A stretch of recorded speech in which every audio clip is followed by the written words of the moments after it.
جب شام کو روزہ افطار ہوتا ہے نا، ہاں ہاں، تو ادھر ہمارے نزدیک ہے مسجد اہل حدیثوں کی. اچھا تو وہ اکثر اوقات یہ کہتے ہیں لوگ کہ یہ ابھی روزہ نہیں کھلا، ابھی بھابھیوں کی جان ہو رہی ہے، ابھی اچھا، سنیوں کی جان ہونی ہے پھر روزہ کھولنا ہے. صحیح بات ہے. تو اس کا پوچھنا تھا. پھر تو عثمان بھائی سب کو چاہیے، سنیوں کو وہابیوں کو، کہ وہ میرے شیعہ بھائیوں کے اذان کا انتظار کرے. 10 منٹ بعد ہوگی نا پھر تسلی ہو جائے کہ اب ٹھیک ہے. اور اگر ماننا ہے تو وہابی جو ہے ان کو اپنے روزے سے دشمنی ہے کہ سارا دن بھوکا مریں اور اپنا روزہ خراب کریں.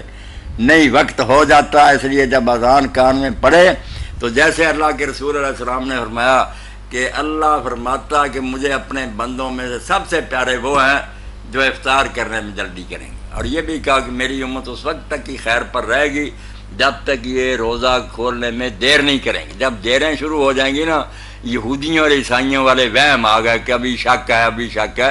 تسلی کرو، جو چھپے ہوئے ہیں کیلنڈر، سورج دیکھ لو، اس کے بعد کیوں شک کرنا کہ کسی نے اذان غلط کہہ دی ہے. نہیں، اذان دینے والے بھی جو انہیں بھی سوچنا چاہیے کہ بے احتیاطی نہ کریں. اللہ کے رسول نے معراج کی رات بہت بری حالت میں دیکھا تو پوچھا ان کو یہ سزائیں کیوں دی جا رہے ہیں، ان کے منہ چیرے جا رہے ہیں. تو کہا یہ وہ ہیں جو ابھی وقت نہیں ہوتا تھا اور اذانیں کہہ دیتے تھے تو لوگوں کے روزے خراب کر دیے. یہ معراج کی رات حضور نے دیکھا ان کو. مؤذن بھی خیال کریں، باقی لوگ سمجھیں جب اذان پہلی ہو، اہل حدیثوں کی ہو، بریلویوں کی ہو، دیوبندیوں روزہ کھولیں، بسم اللہ کریں. یعنی روزہ کھولنا درست ہے، بالکل کھولنا درست ہے، بلکہ جلدی کرنی چاہیے. 8ویں حدیث صحیح بخاری سے اسما بنت ابی بکر رضی اللہ تعالی عنہ کہتی ہیں کہ ہم نے نبی صلی اللہ علیہ وسلم کے مبارک زمانے میں ایک دفعہ بادلوں کے آ جانے کی وجہ سے وقت سے پہلے افطاری کر لی، کیونکہ گھڑیاں تو نہیں تھیں، تو ان کو یوں لگا جیسے غروب آفتاب ہو گیا. بادل کافی گہرے تھے اور بعد میں سورج نکل آیا. تو راوی نے پوچھا کہ یہ بتائیے کیا آپ نے وہ روزہ دوبارہ رکھا تھا؟ تو سیدہ اسما بنت ابی بکر رضی اللہ تعالیٰ عنہ نے فرمایا کہ اس کے علاوہ اور چارہ بھی کوئی نہیں تھا، ہم نے اس روزے کو دوبارہ رکھا. اس سے یہ بات پتا چلی کہ اگر کوئی مؤذن وقت سے پہلے اذان دے دے یا آپ نے سٹینڈرڈ ٹائم گھڑی نہ ہونے کی وجہ سے غلطی سے وقت سے پہلے روزہ افطار کر لیا یا اسی طریقے سے سحری لیٹ ختم کی تو وہ روزہ نہیں ہوگا، وہ روزہ دوبارہ رکھنا ہوگا. مثال کے طور پر 1 جولائی 2012 کو ہمارا جہلم میں روزہ جو افطار ہو رہا ہے 7:16 پر ہے. تو اگر اذان 7:14 پہ ہوئی اور آپ کو نہیں پتا تھا، آپ نے اذان سن کے روزہ کھول لیا تو روزہ دوبارہ رکھنا ہوگا. لہٰذا میری ریکویسٹ یہ ہے کہ میں تو الحمدللہ پچھلے سال سے کم از کم 15 سال سے گھڑی سٹینڈرڈ ٹائم رکھ کے ٹائم ٹیبل کے مطابق روزہ رکھتا اور افطار کرتا ہوں. مسجدوں کے مؤذنوں کا اعتبار نہیں ہے، نہ مسجد کی گھڑیوں کا اعتبار ہے. بعض مسجد کی گھڑیاں آگے ہوتی ہیں، بعض کی پیچھے، تو روزہ برباد ہو جائے گا. اس معاملے میں بہت احتیاط کی ضرورت ہے، اس لیے میں نے اس کو کھول کر بیان کیا. اب ہم افطار کے بارے میں چند کلام کریں گے. افطار کے بارے میں ایک بات تو یاد رکھیے کہ افطار کرنا بھی سنت کریمہ ہے اور افطار کا تعلق بھی اذان کے ساتھ نہیں ہے. ہم بسا اوقات کھجور ہاتھ میں لے کے بیٹھے رہتے ہیں اور مؤذن کا انتظار کرتے ہیں، جب وہ اذان دیتا ہے اس کے بعد افطار کرتے ہیں، اور اس سے پہلے اگر کوئی افطار کرنے لگے تو ہم اس کو روکتے ہیں. تو یاد رکھیں کہ افطار کا تعلق بھی وقت کے ساتھ ہے. وہی چارٹ آپ گھر میں رکھیں یا جیسے ٹی وی وغیرہ پہ بتایا جاتا ہے اس وقت کو آپ محفوظ رکھ رہے ہیں. ریڈیو وغیرہ آپ کے پاس ہے، ریڈیو میں بتایا جا رہا ہے تو جو وقت وہ بتائیں اس وقت کے مطابق اگر وہ وقت ہو گیا ہے تو اب آپ کے لیے افطار کرنا جائز ہے. اذان کا انتظار کرنا ضروری نہیں ہوتا. نہ نبی کریم صلی اللہ علیہ وسلم کی جانب سے اذان کے انتظار کا حکم ہے، بلکہ وقت ہو جانے کا ارشاد ہے کہ جب وقت ہو جائے تو تم افطار کر لو، لہٰذا پھر ہمیں افطار کر لینا چاہیے. یہ بھی یاد رکھیں کہ افطار میں جلدی کرنا افضل ہے، یعنی جیسے ہی مغرب کا وقت ہو تو فوراً ہمیں افطار کر لینا چاہیے، دیر نہیں کرنی چاہیے. اگر دیر کریں گے تو ترک مستحب لازم آئے گا اور اس سے ثواب میں کمی ہوگی. نبی کریم صلی اللہ علیہ وسلم کی روایت ہے، بخاری شریف کی یہ حدیث ہے، سرکار نے ارشاد فرمایا لوگ اس وقت تک بھلائی پر رہیں گے جب تک وہ افطار میں جلدی کرتے رہیں گے. اور ترمذی شریف کی یہ روایت ہے کہ اللہ تبارک و تعالی نے ارشاد فرمایا کہ میرے بندوں میں سے جو بندہ افطار میں جلدی کرتا ہے وہ مجھے محبوب ہے.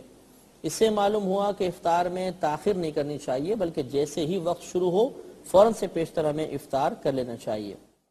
آپ بجائے اذانوں کو فالو کرنے کے جو سحر اور افطار کا ٹائم ہے اس ٹائم کو فالو کیا کرو, کیونکہ بعض مؤذنین بہت جلدی کرتے ہیں, سب نہیں, بعض مؤذنین اذان کہنے میں بہت جلدی کرتے ہیں, نماز لوگوں کے روزے خراب کر دیتے ہیں. تو افطار کا جو ٹائم نقشوں میں لکھا ہوا ہے اس سے احتیاطاً 2 منٹ اوپر, ٹھیک ہے. ہاں اس پر ایک اشکال ہوگا کہ حدیث میں تو جلدی افطار کا حکم ہے, آپ 2 منٹ اوپر کیوں کروا رہے ہیں؟ تو جلدی افطار کا حکم ہے بشرطے کہ سورج غروب ہونے کا یقین ہو جائے. تو یہ جو ٹائم لکھے ہوتے ہیں نا غروب آفتاب کے, یہ یقینی نہیں ہوتے, تخمینی ہوتے ہیں, تقریبی ہوتے ہیں, اندازے ہوتے ہیں, 100% یقین نہیں ہوتا. نقشے میں ٹائم لکھا ہوا ہے کہ 7:16 یا 17 منٹ, ایک مثال ہے. تو ہم کیا کہتے ہیں کہ 16 منٹ کے بجائے کتنے کب کرو, 20 منٹ, 2 منٹ, کم سے کم 2 منٹ کی.